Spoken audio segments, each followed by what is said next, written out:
Hello, everyone. You are listening to The Success Palette, a place to discuss everything that you are not taught in school about how to be successful in the arts. I'm your host, Soda, and today I have Chris Vaglio here, who is a branding expert, and we are going to talk about branding specifically about how we could take these random quirks about ourselves that might seem a little irrelevant or maybe something that we've shied away from in the past, and how we could use these quirks to stand out as a creative entrepreneur and also humanize us a little bit. So, first of all, Chris, how have you been able to use your fun little quirks to brand yourself with your business as a branding expert?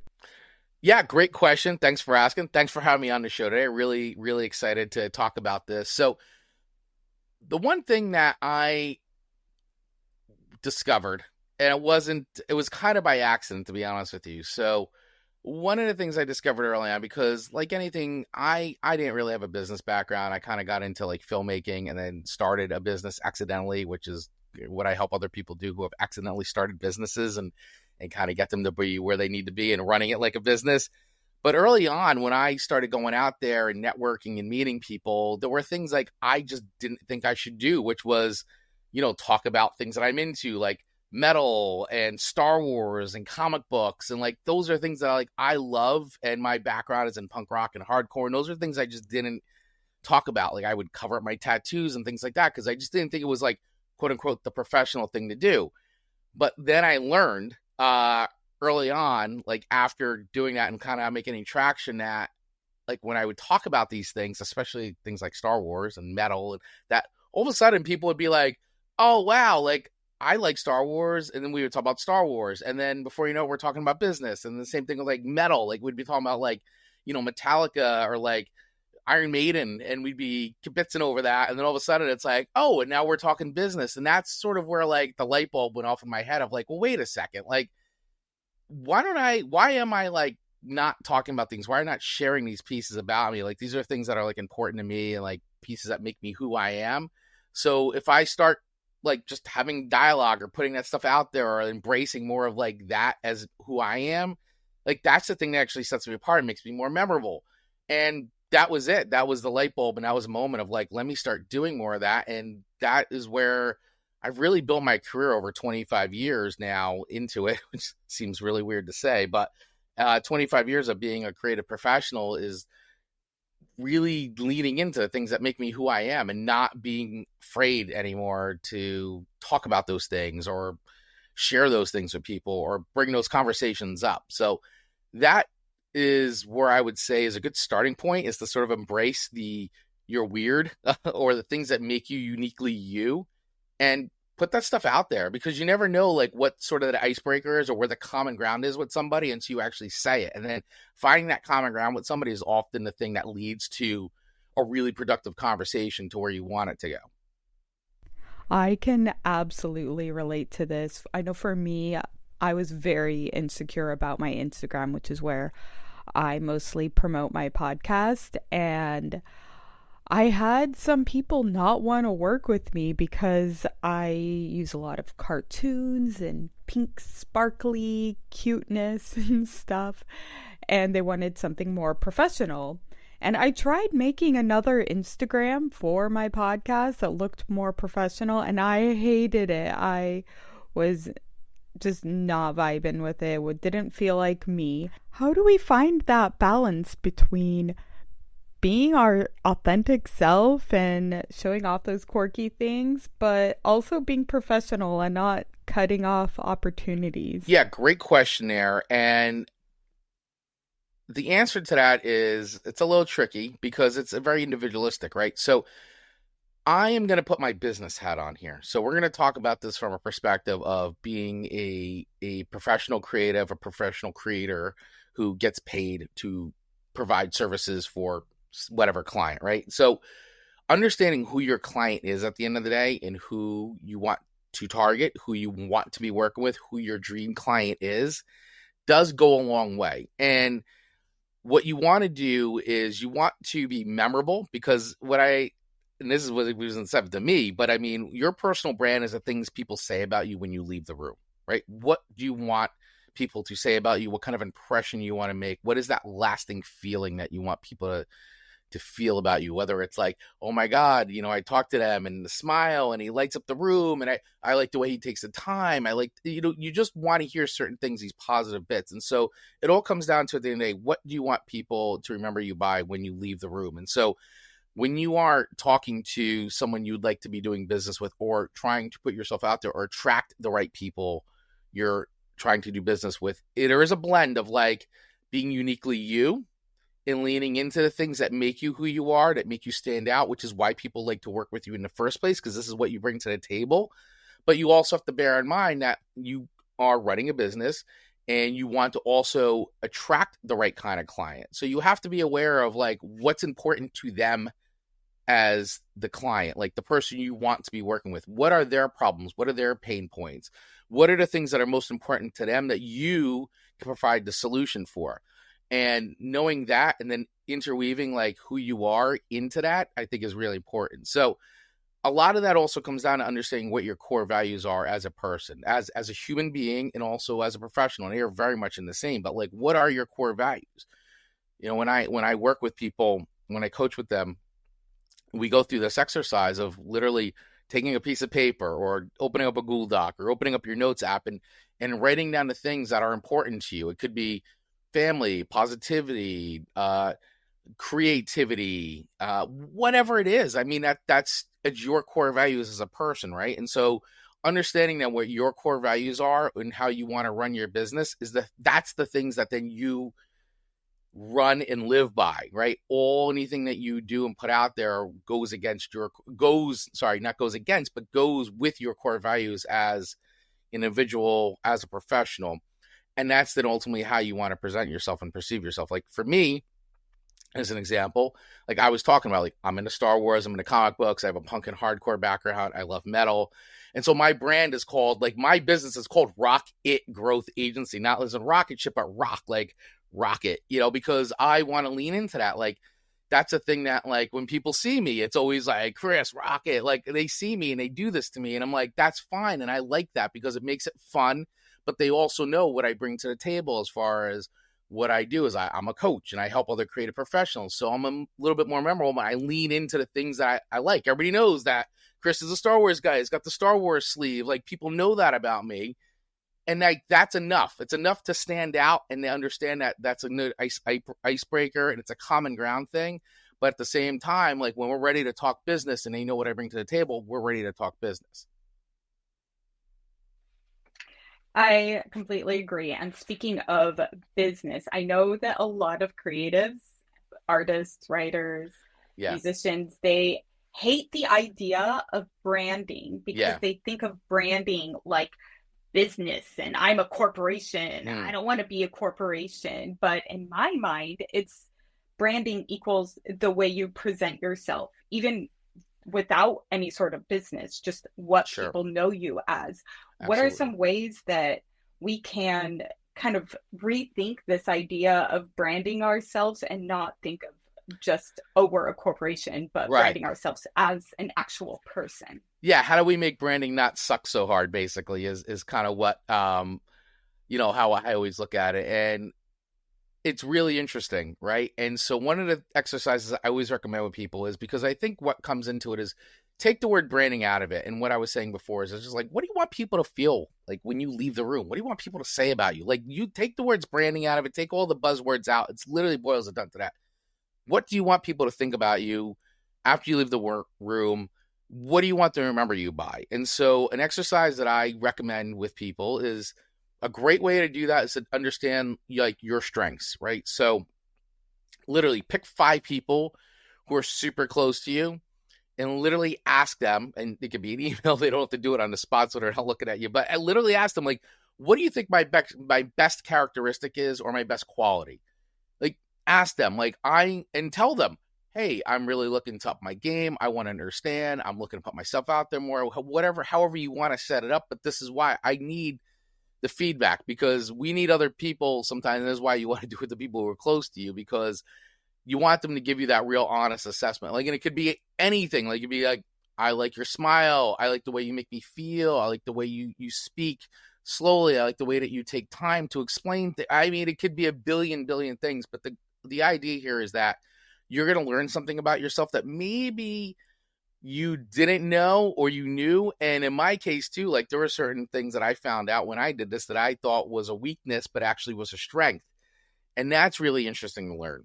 And by the way, we always want to thank people for taking the time for doing things like that. So you're going to do the same back to them. So you're going to say, hey, as a thank you, I'm going to let you know what your best characteristic is, or your best attribute is, because everybody should know. And so when we boil it down to that and understanding what that is, that's then for us, like when we talking about building our own core values, things like that, but also understanding what our strengths and weaknesses are and leaning into those strengths, that then positions you to say, well, here's my personal brand, or whatever you want to call it. But I said, like, take all the wording out of it and just come at it as like, hey, these are the things that make me uniquely me. And this is what people like about me. So I'm going to do more of that. And I'm going to put more of that out there. And in turn, that's going to get more people to remember you and like want to be around you. So, and then that's when your brand becomes established, because people know you for that thing or those things, like whatever they are, because everybody's different. So everybody's got their thing that makes them uniquely you. But that's what we're talking about here, is leaning into that and embracing that and saying, all right, this is me. This is what people like about me. So I'm going to put that out there. And that ultimately becomes your personal brand. Now, we talk about other things like marks and logos and marketing, but it all comes back to who you are and your core values as a person and the things you believe in and your strengths, your characteristics, those best characteristics or best attributes that you want to put out there. So I've actually done this exercise in the past, and it's funny because everyone always says the same things about me. They all say, oh, Soda is so sweet is the number one thing, or adorable, or creative, or artsy. And it took a while for me to really embrace that, because I wanted, one of them to say I'm funny or I'm smart, but I had to accept that, trying to have my identifier be something that's not actually me is not going to be natural. So I finally had to embrace that. And I know you have a boot camp coming up that's currently free, which is awesome. I'm definitely planning on taking advantage of that. What are some other fun exercises that you end up teaching in your course? Because I know that you are going to go through some for us to do. Yeah, so essentially, actually, what the boot camp is it's something I've been working on for a little bit. It's a 6-week boot camp that really helps creative professionals to build their business, right? It gives them all the different things that they need and the components they need to take their business from A to Z to get started out of the gate. Because for some of us, like myself, 25 years ago, I considered myself an accidental business owner. Like, I went to school for filmmaking and I didn't intend to start a business. I started a business, and I'm using air quotes here because you guys can't see me, but I started a business with my best friend from college as a way as like, well, if we make music videos and we make commercials, that'll lead to us like getting our big film careers and blah, blah, blah, 19-year-old, 20-year-old me, like that was the line of thinking. And so, well, let's start a business. And so we became accidental business owners, and everything I learned by trial by fire, making a ton of mistakes, getting better, all that. So I put this 6-week boot camp together to help basically cut down on some of the time, the learning curve, cut your learning curve down. So that way you can learn from my mistakes. I can teach you the things I learned from that to help you get up and running and get up on your feet and start to create a successful business. So for instance, one of the things that we look at, and it's not even so much of a branding thing, but one of the things that I look at a lot when it comes to is understanding like what your own self-worth is, right? Many creatives undervalue what they bring to the table, or they get stuck. Where I started when I started doing things that day one isn't necessarily where I am now, like even a year later. The experience I learned, the time and effort I've put into honing my craft, to becoming a better professional. Because what I tell people all the time, and this is a great exercise, so talking about exercise, here's a good exercise, is literally, once again, take out a piece of paper, open up a Google sheet, use your notes, but write down all the things that you bring to the table as a professional. And it's not just if I'm a writer, copywriting, or I'm an artist or art, or I'm a musician, but okay, those are given. That's that skill. But what else do you bring to the table? Are you a strategist? Are you an innovator? Are you a problem solver? Are you flexible? Like, think about all the things that you bring to the table when you're working with somebody. And those are really important attributes. And that's what helps you build up your self-worth, as far as like, well, you know what? I am more than just a copywriter. Like, I actually do all these XYZ things too on top of that. And so understanding those types of things is then what ultimately helps you build up your confidence, and then justifies your self-worth when you're putting yourself out there, which then leads to now pricing things out properly for like, well, what the heck do I even charge for this? Like, I don't know, this client gave me a project and maybe I've been freelancing out and I've been doing stuff at $50 an hour. Well, you know what, $50 an hour, like maybe day one, okay, but that's not how it's going to scale you over time. That's not exactly how you're going to make money. So understanding that as your self-worth goes up, your prices need to increase with that, because you're bringing a lot to the table. Your experience is valuable, and make a list of all those things that make you so valuable to your clients, to the people you serve, and that justifies making your prices. And then once you understand what you should be properly charging, that's when you can do things like make packages and make tiers and make value added package, all kinds of stuff. Like, it gives you now a baseline to begin to build the business. And by the way, I'm talking about this, and this isn't like you're building a giant corporation of things. This is like, hey, I could just be by myself, but at least now I know what I should be charging, what I'm worth, and it makes the decision-making process a lot easier. And then going through and negotiating with clients, which is another thing I talk a lot about, is how to negotiate with clients. Now, how do we present our pricing?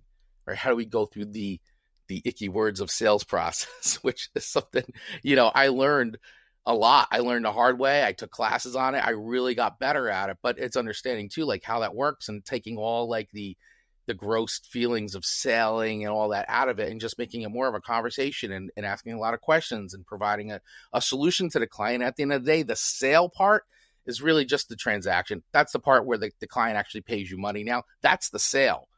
Everything else before that is solving the problem. And those are the things that we work on together. That's a small part of like what we do during the 6 weeks of boot camp. And we talk about marketing, we talk about personal branding, and we talk about how to actively do that, how to cultivate an audience, how to build your audience, how to nurture them, how to talk to them, how to make sure you're providing content that's relevant to them.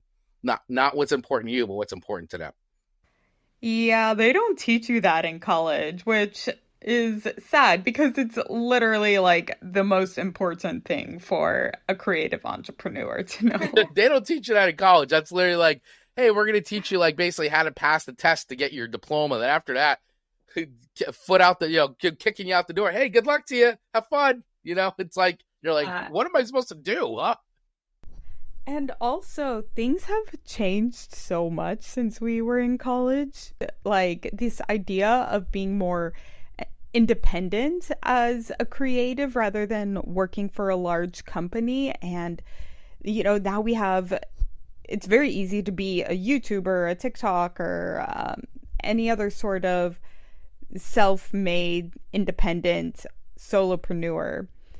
What are some ways that we can stay consistent with our branding despite all these changes in technology? Now we have AI thing, all this stuff, and also changes in our life, and just being consistent. Or is consistency even that important? There's a lot of questions in there. So let's talk with let's break it. We'll break this down a little bit. So let's tackle the consistency part of it. So we hear this a lot. You hear a lot of experts come on. You got to be consistent. You got to be consistent. You got to be consistent. And yes, there's definitely something to that. But I just want to make a note here that doesn't mean like I've got to post every single day and I've got to send out an email newsletter like every single day. Like, the consistency there is coming up with something that works for you, a right cadence that works for you, works, which you see results on, and also consistency with how you present yourself. What is your messaging?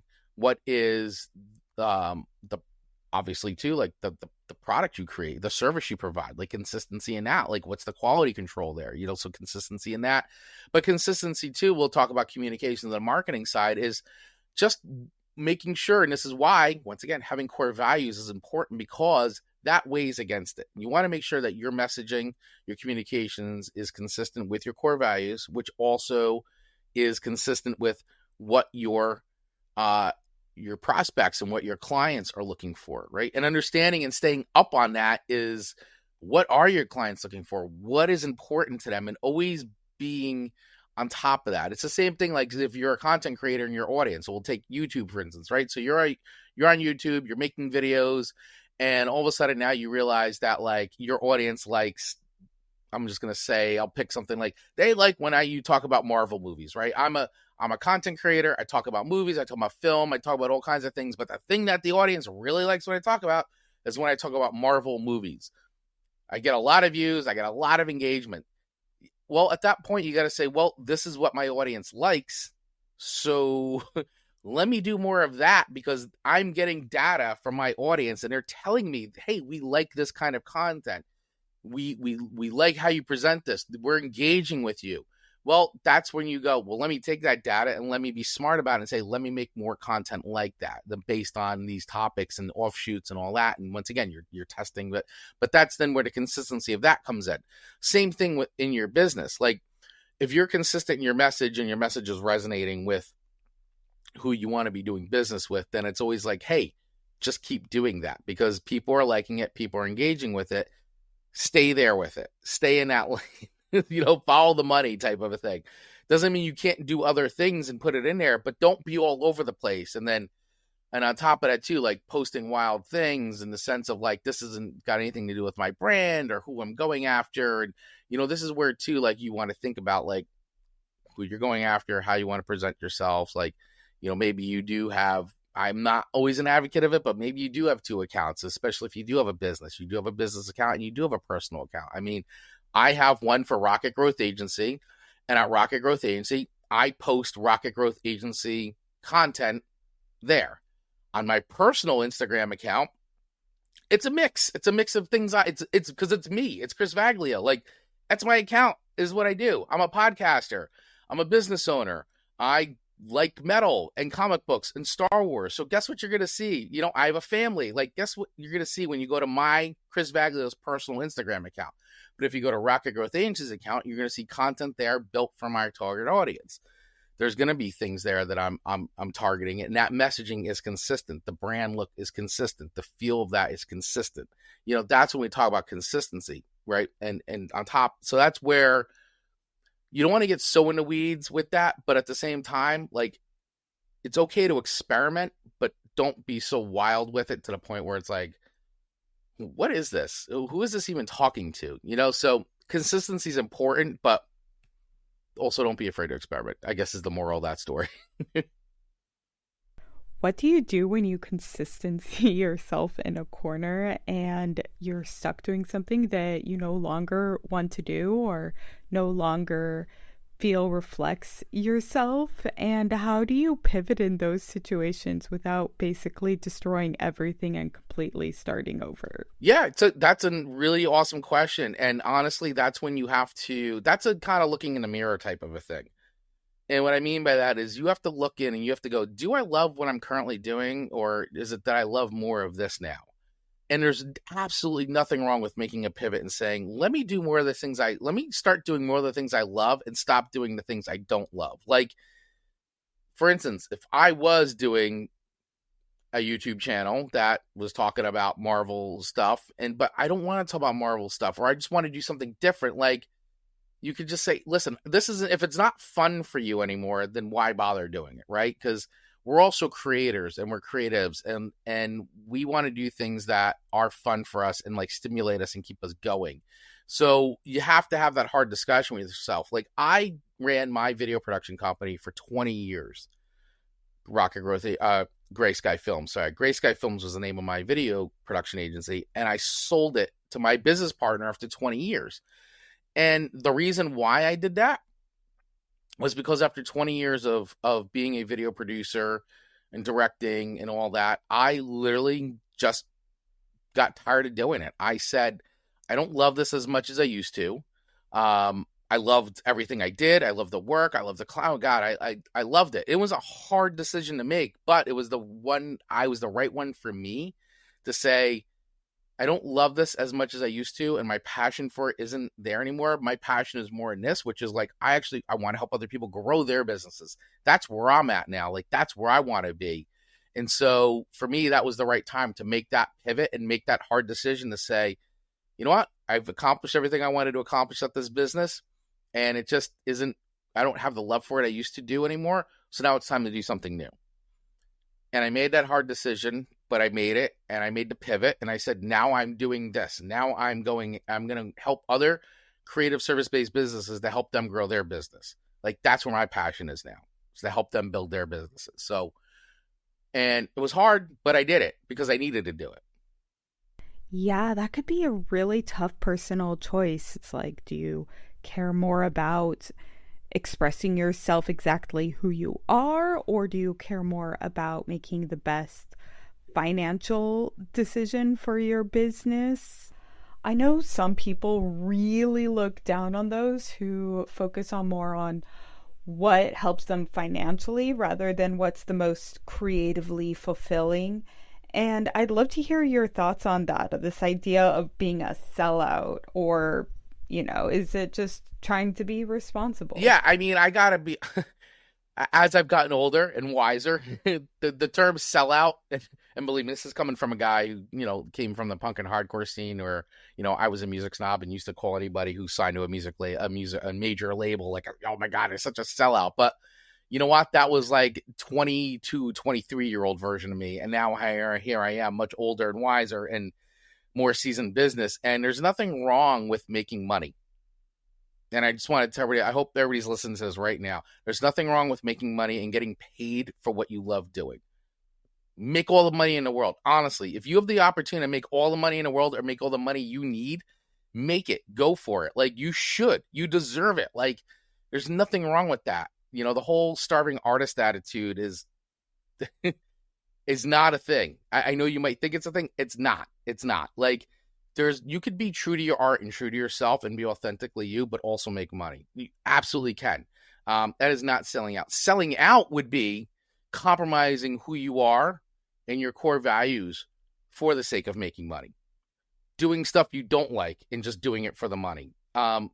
That's a selling out mentality in that way. And I think that's a fine line for people. And that's a decision you have to personally make. But like, that's a sellout to me, is like going against something that's completely against my core values as a person, as a professional, but just doing it because I got paid for it. Like, that would leave, maybe in a moment, be like, yeah, let me do it. But I think it would leave a very sour taste in my mouth at the end of the day of like, I really shouldn't have done that. Like, that really wasn't like, that just wasn't me. I shouldn't have been doing that. I shouldn't have been involved in that. Like, I've walked away from projects before in the past, other film projects that I was offered money or, was a client, and we just wasn't for us. It wasn't a fit, and you go back, you're like, did I make a mistake? But you got to say, but that went against who I was and my values. And like, I'm not doing that. Like, that's not a project I want to be part of, or that's not where I want to use my service. It's not where my services are best spent. Like, it's not checking the boxes for me. So it really is kind of an internal compass that you have to be with yourself. But the whole concept of I'm selling out to do this, like if XYZ Corporation, if let's just say, if Elon Musk called you and said, hey, I'd like to hire you to design something for me, for one of my many companies, and it checked all the boxes for you, and you're like, this is great. The quality of products there, all this stuff, and it checks your boxes for you, then there's no reason why you shouldn't do it. Now, if it doesn't, then you got to say, this isn't for me. Pass. Like, sorry, does not check my boxes. So that to me is more of being a sellout than just, taking a high paying job or getting a project that pays a lot. Like, Like why not? Like get paid for what you do. Get paid for what you love doing. You should. You deserve it. You put the time and effort to get good. So make the money. I absolutely agree. And I think a lot of it comes down to what you were saying earlier about understanding your self worth. And a lot of us are very, very shy about ourselves. And obviously, you shouldn't be expected to spill your deepest, darkest secrets the way I tend to do.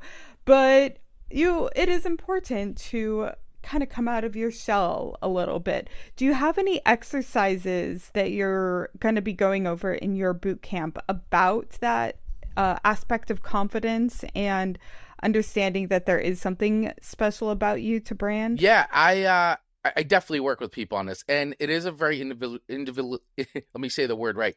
Individualistic. Thank you, Chris. English is hard sometimes for me.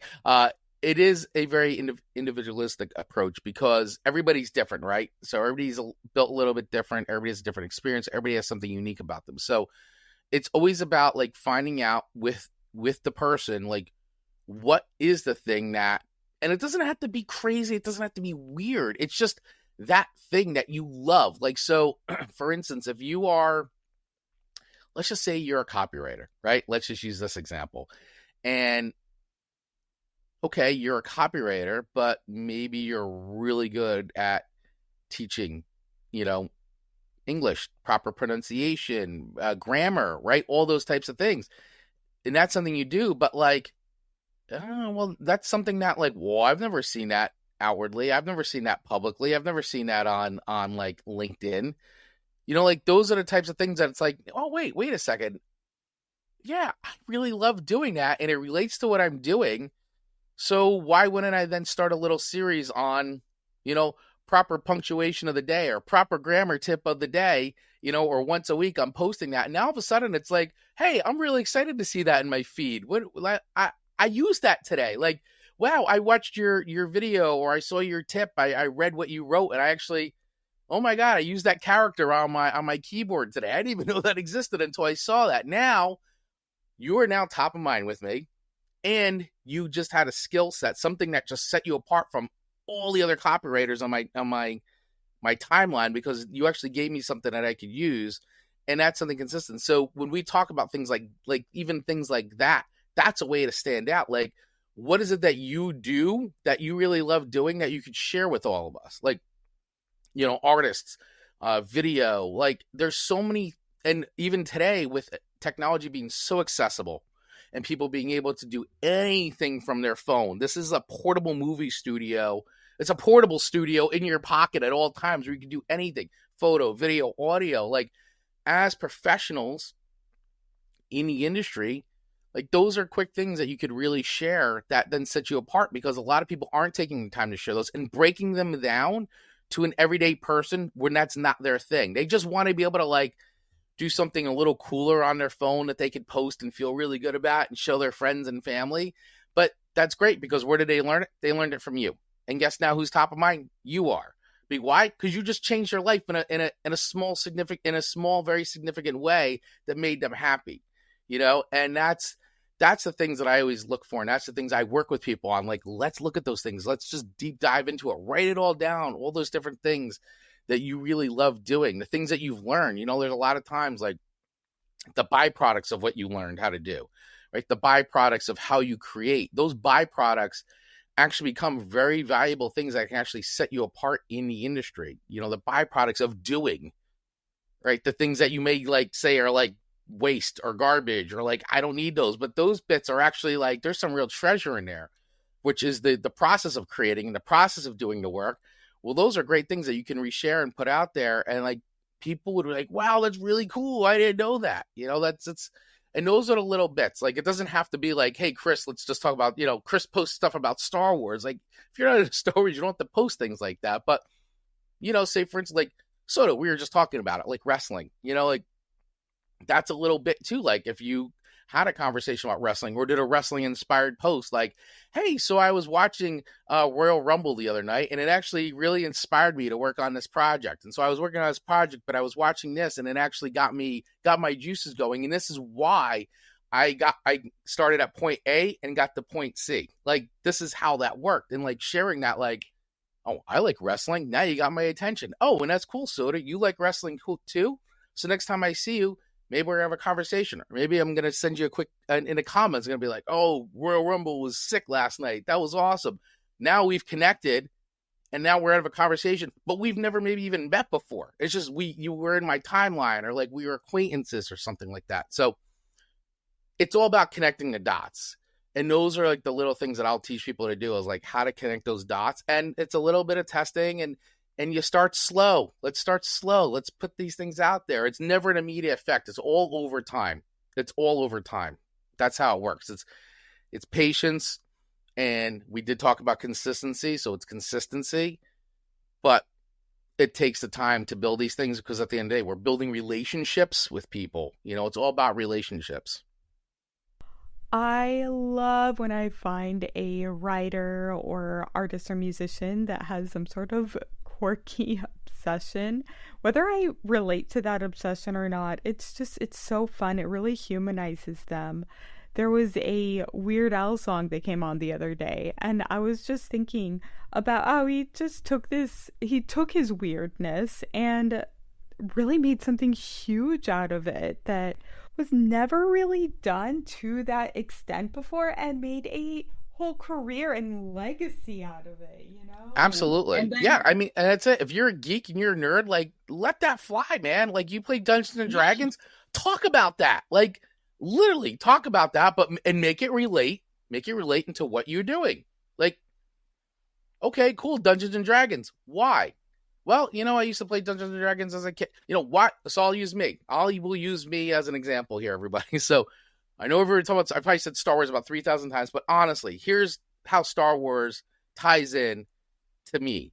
Now, I was, let's see, Star Wars came out in 1977. I was 3 years old when I saw Star Wars, and it was burned a hole in my brain watching Star Wars. I was blown away as a little kid, and then having the toys and all that stuff. But what it really influenced me to do, because why did I want to become a filmmaker? Because I saw Star Wars and I wanted to create magic like that. I wanted to make other people feel the same way I felt. Now, I didn't get anything close to doing George Lucas stuff, but the things that put me on the path, that lit that creative spark in my life to like want to create for a living. You know, even at that, like I didn't know that at 3, but that spark, watching Star Wars, being influenced, buying the toys, creating my own fantasy world with all the like that was something I wanted to do. And when the filmmaking bug hit me, it was like, wow, I could draw it back to that point of like watching Star Wars, the love for movies, the magic of movies, and wanting to do that. And that's the reason why I do what I do, because I wanted to create that magic for other people to see. And now, you know, I can help other people, like help them see their vision now, like today, like I'm helping them make their magic. And so that's how I can draw that line. And talking about those kinds of things and sharing those things is sort of like your origin story, right?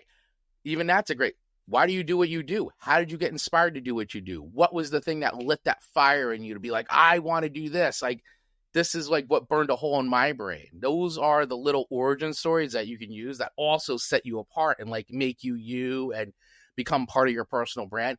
People relate to that kind of thing. They really do. They really do. And just because they don't always say it doesn't mean they aren't relating to it. They're waiting for somebody else, but that's, you know, that's why we are who we are. I love origin stories. So, because mine was related to Powerpuff Girls. That was what it needs to be an animator, and that's a huge part of my branding. And yes, it is. You didn't really watch it much as a kid. People recognize it. People know it. And people could connect with it. So I think that's so cool. I love when people talk about their origin stories. So yeah, but like like a lot of people, if you follow me online and all that, like when you see the Rocket Growth Agency stuff and you see a lot of things, I use a lightning bolt a lot of times in emojis and different things I create and all that. And why do I always use lightning bolt? Well, there's 2 reasons why. When I was a little kid, the first record I ever purchased was Kiss Destroyer. And if you see how the S's are, they kind of have this like weird like lightning bolt. So Kiss was always a band that was like, it was my first like, other than Star Wars, it was Kiss. And second of all, then when I got into punk and hardcore and I discovered the Bad Brains, in that first record with the lightning bolt striking like the Capitol building, all that, like I was like, just everything about that. So that's why there's lightning bolts in my logos and why I use lightning bolts, because it's a part of like, to me, that's rocket. Like I love Kiss.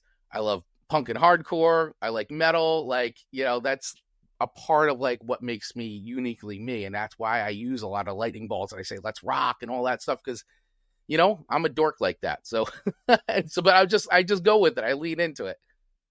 And dorks love to hang out with other dorks. So that's it. We all gravitate towards each other. We're all in the same club, the dork club. I know, really. That and it tends to click with creativity a lot. Like a lot of us weirdos are nerds and geeks and stuff. So but then if anyone is listening and they aren't a weirdo, maybe that could be your strange thing about you. Right. It could be.